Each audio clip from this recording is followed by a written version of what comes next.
Everyone, welcome to my channel. I hope आप सभी लोग अच्छे होंगे। तो ये वीडियो उन सभी के लिए बहुत इंपॉर्टेंट है जो जुलाई अगस्त 2024 में होने वाले सीटेट को देने वाले हैं।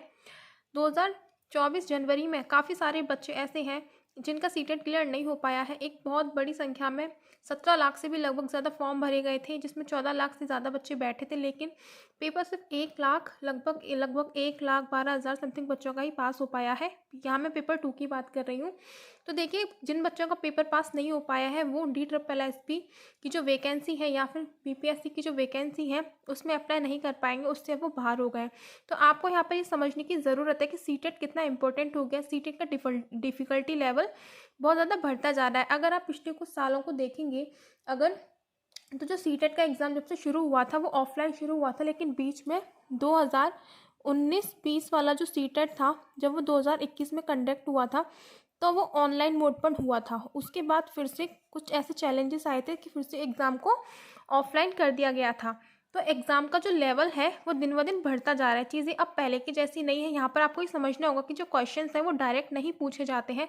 क्वेश्चंस को घुमा फिरा कर, मतलब काफ़ी लेंथी लैंग्वेज आती है क्वेश्चंस की, और समझ के आधार पर क्वेश्चंस पूछे जाते हैं। अब यहाँ पर सीटेट जुलाई अगस्त ये इतना इम्पोर्टेंट क्यों है? इम्पोर्टेंट इसलिए है कि अब तक आपका जो सीटेट है जो कंडक्ट करा रही थी वो CBSE के द्वारा कंडक्ट कराया जा रहा था।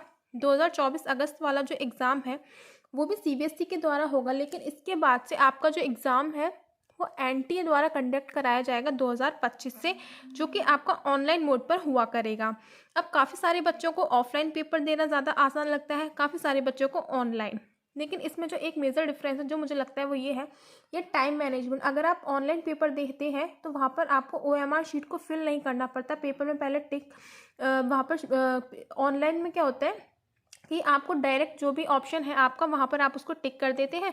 ऑफलाइन में पहले आप पेपर पर टिक लगाते हैं, फिर OMR को फिल करते हैं, तो वहाँ पर आपका टाइम काफ़ी चला जाता है। लेकिन ऑनलाइन में ऐसा नहीं है।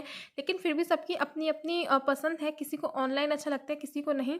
और ऑनलाइन में क्या होता है कि पेपर को स्क्रॉल करने में थोड़ा सा, हम रीड करने में, उसको स्क्रॉल करने में टाइम काफ़ी बच्चों को लगता है कि वहाँ दिक्कत आती है।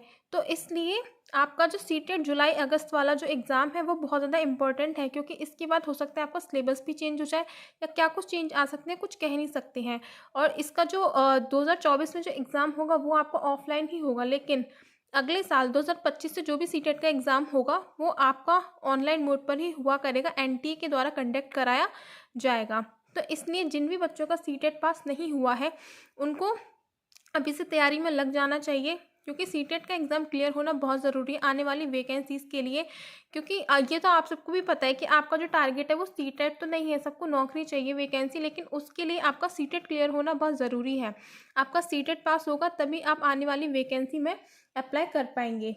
तो और एक और चीज़ कि सीटेट का जो एग्ज़ाम है उसमें NCERT, आपको पता ही है कि उसमें NCERT आती है। अब ऐसा नहीं होगा कि आप 1 घंटे की 2 घंटे की मैराथन क्लास देख लिए, 10 दिन पहले पढ़ना शुरू कर दिया तो आपका एग्ज़ाम क्लियर हो जाएगा। ये सब बहुत पहले की चीज़ रहती है। अगर आप बहुत ज़्यादा पुराने पेपर उठाकर देखेंगे तो आप उनको पढ़ेंगे तो आपको लगेगा कि हाँ, एग्ज़ाम तो बहुत ईजी है, इसको तो मैं ऐसे ही क्लियर कर लूँगा या कर लूँगी।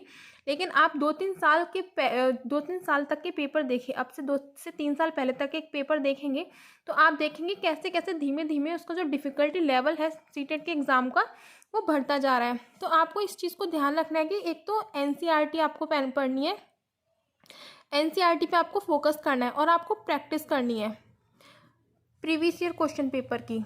प्रीवियस ईयर क्वेश्चन पेपर आप जितने ज़्यादा से ज़्यादा लगाएंगे आपको इससे ये पता चलेगा कि पेपर का जो डिफ़िकल्टी लेवल है वो कितना बढ़ रहा है, क्वेश्चन किस तरह के पूछे जाते हैं, समझ के आधार पर आते हैं। एक आपके क्वेश्चन को पढ़ने की स्पीड भी इंक्रीज़ होगी।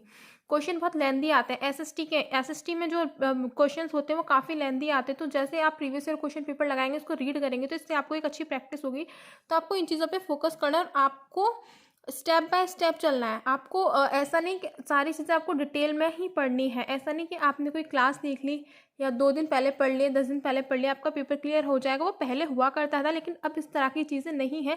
अब आपको पूरा डिटेल में ही पढ़ना पड़ेगा अगर आपको अपना सीटेट पास करना है। तो सीटेट पास करना बहुत ज़रूरी है अगर आपको सरकारी शिक्षक बनना है तो। इसके लिए आई होप आपको ये छोटी सी जानकारी अच्छी लगी हो। मिलते हैं नेक्स्ट वीडियो में।